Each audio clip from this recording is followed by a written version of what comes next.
নানান স্লোগানে উত্তালে মেতে উঠেছেন, আনন্দ উল্লাস করছেন। তাদের যে দীর্ঘদিনের দাবি ছিল যে সরকারের পদত্যাগ দাবি করেছিলেন, সেই পদত্যাগ করেছে সরকার। পদত্যাগ করায় এই যে শিক্ষার্থী এবং জনতার মধ্যে ব্যাপক উচ্ছ্বাস উদ্দীপনা দেখা যাচ্ছে। আমরা দেখতে পাচ্ছি এখানে এত সাধারণ মানুষ, সব শ্রেণী পেশার মানুষ রাস্তায় নেমে এসেছে। তারা নানান স্লোগানে এই সরকার পতনের পর যে আনন্দ উদযাপন করছেন। এই উদযাপন স্বতঃস্ফূর্তভাবে রাস্তায় নেমে আসা মানুষের আনন্দ উদযাপন করছেন।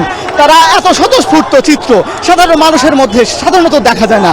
তারা যে দীর্ঘদিনের দাবি করেছিলেন, তাদের যে অনেকেই সহপাঠীরা, সহকর্মীরা নিহত হয়েছে আন্দোলন করতে গিয়ে, রক্ত ঝরেছে, তার প্রতিবাদ স্বরূপ যে সাধারণ মানুষ রাস্তায় নেমে এসেছিলেন, তাদের যে দীর্ঘদিনের দাবি ছিল, সেই দাবিটা যখন পূরণ হয়েছে, তারপরে তারা আনন্দে উল্লাসে মেতে উঠেছেন। এই পুরো প্রগতি সরণি, বসুন্ধরা গেট, এই যে যমুনা ফিউচার পার্কের সামনে হাজার হাজার শিক্ষার্থী, ছাত্র, জনতা এবং একই সঙ্গে দুপুরের পর থেকে এখানে নেমে আসেন সব শ্রেণী পেশার মানুষ। শেখ হাসিনা দেশ ছেড়ে পালিয়েছেন এবং গণভবনে প্রবেশ করেছে সাধারণ মানুষ। এই যে সাধারণ মানুষের দীর্ঘদিনের দাবি ছিল সরকারের নানান অনিয়ম এবং দুর্নীতির যে অভিযোগ ছিল এবং ছাত্রদের আন্দোলনে যে শিক্ষার্থীদের ওপর নির্বিচারে গুলি করা, এর প্রতিবাদ করেছিলেন এবং ছাত্ররা দাবি করেছিলেন যারা হত্যা করেছে তাদেরকে সুষ্ঠু বিচার করতে এবং পদত্যাগ করতে। সরকার যখন সময় মতো সেই দাবিটি শোনে নাই, তারপরে তখন ছাত্র জনতাকে রাস্তায় নেমে আসার জন্য শিক্ষার্থীরা আহ্বান জানায়। আর সেই আহ্বানে সাধারণ মানুষ রাস্তায় নেমে আসে। আর সাধারণ মানুষ রাস্তায় নেমে আসার পর থেকে এই আন্দোলন ভিন্ন মাত্রায় রূপ নেয়। আমি যেখানে দাঁড়িয়ে আছি রামপুরা বাড্ডা, এই কুড়িল বিশ্ব রোড পর্যন্ত এই পুরো সড়ক জুড়ে গত 18-19 জুলাই থেকে কয়েকদিন টানা অবরোধ ছিল। এখানে ছাত্রদের, শিক্ষার্থীদের, সাধারণ মানুষের দখলে ছিল এই পুরো সড়ক। আর তারপর গত 2 দিন ধরেও এই সড়কে শিক্ষার্থীরা অবস্থান করেছিলেন। আজকে যখন long march, Dhaka to march ঘোষণা দেওয়া হয়, তারপরে সাধারণ শিক্ষার্থীরা এবং আশেপাশের অনেক মানুষ এলাকার ঢাকায় প্রবেশের চেষ্টা করেন, কিন্তু দুপুর পর্যন্ত তারা পারেননি। আমি যেখানে দাঁড়িয়ে রয়েছে এখানে পুলিশ গুলি করেছে শিক্ষার্থীদের ওপর, সাধারণ মানুষের ওপর, যারা এই পথে চলাচল করছিলেন তাদের ওপর সরকার এই যে আইন শৃঙ্খলা বাহিনীর সদস্য এবং এই গুলি করার কারণে অনেকে আহত হয়েছেন। কিন্তু শিক্ষার্থীরা আবার যখন এই সড়কটি অবরোধ নেয় দুপুর 2টার পর থেকে, তারপরে ওই পুলিশ সদস্যদেরকে নিরাপদে সরিয়ে দিয়েছেন। কোনো ধরনের সহিংসতা করেননি শিক্ষার্থীরা। শুধুমাত্র এই পথে যেখানে চোখ যাচ্ছে সেখানে মানুষের উপস্থিতি, মানুষের স্লোগান, এতদিন যে বিক্ষোভ করছিলেন।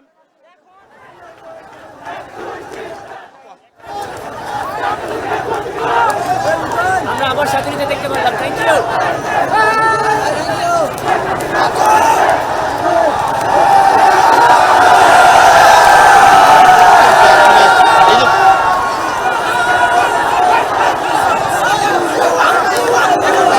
আমরা প্রধানমন্ত্রীর কার্যালয়ের ঠিক সামনাসামনি আস্তে আস্তে আমরা যাওয়ার চেষ্টা করছি। আসলে মহাখালী থেকে কিন্তু এই যে মিছিল, সেই মিছিল কিন্তু আমরা দেখেছি যে আসলে পুরো সেই মিছিল কিন্তু আমরা দেখেছি যে যাচ্ছেন না কেন সেই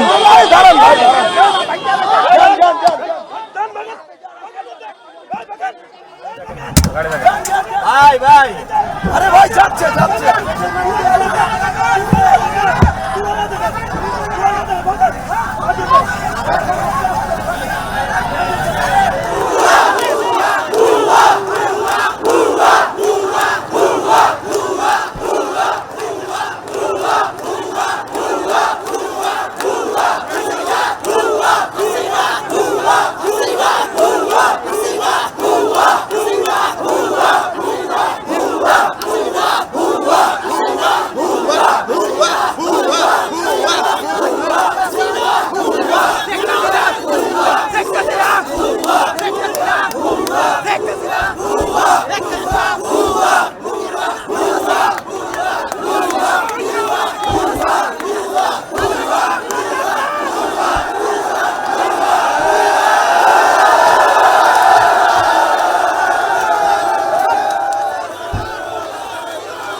যুক্ত হয়েছি।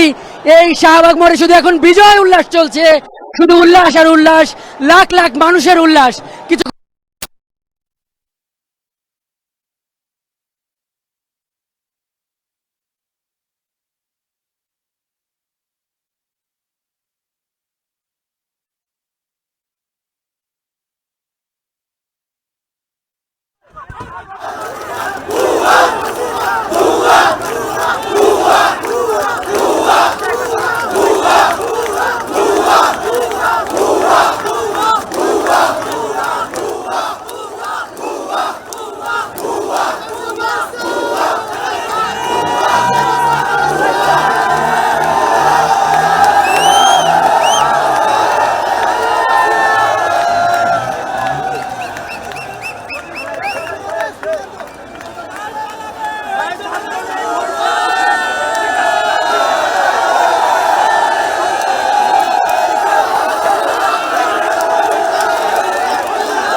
দাবিতে এই এতদিন ধরে তাদের রক্ত ঝরেছে, যে দাবিতে তারা আন্দোলন করেছে সেই দাবি পূরণ হয়েছে, এভাবেই কিন্তু তারা উল্লাস করছেন।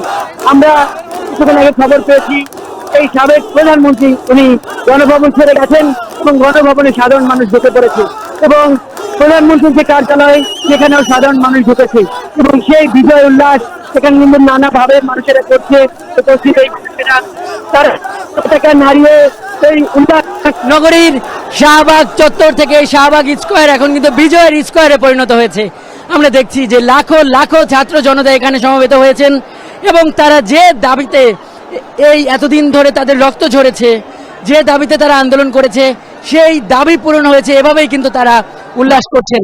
আমরা কিছুক্ষণ আগে খবর পেয়েছি এই সাবেক প্রধানমন্ত্রী উনি গণভবন ছেড়ে গেছেন এবং গণভবনে সাধারণ মানুষ ঢুকে পড়েছে এবং প্রধানমন্ত্রীর যে কার্যালয় সেখানেও সাধারণ মানুষ ঢুকেছে এবং সেই বিজয় উল্লাস এখানে কিন্তু নানাভাবে মানুষেরা করছে। উপস্থিত এই মানুষেরা তারা জাতীয় পতাকা নাড়িয়ে এই উল্লাস প্রকাশ করছে। তাদের হাতে আছে রজনীগন্ধা, তাদের হাতে আছে গোলাপ। তারা এই যেই ফ্যাসিবাদ বা যেই স্বৈরাচারের বিরুদ্ধে তারা যে আন্দোলন করেছে সেই ব্যানার, ফেস্টুন, প্লে কার্ড কিন্তু তারা হাতে রেখেছেন এবং বাংলাদেশের পতাকাও তাদের হাতে আছে।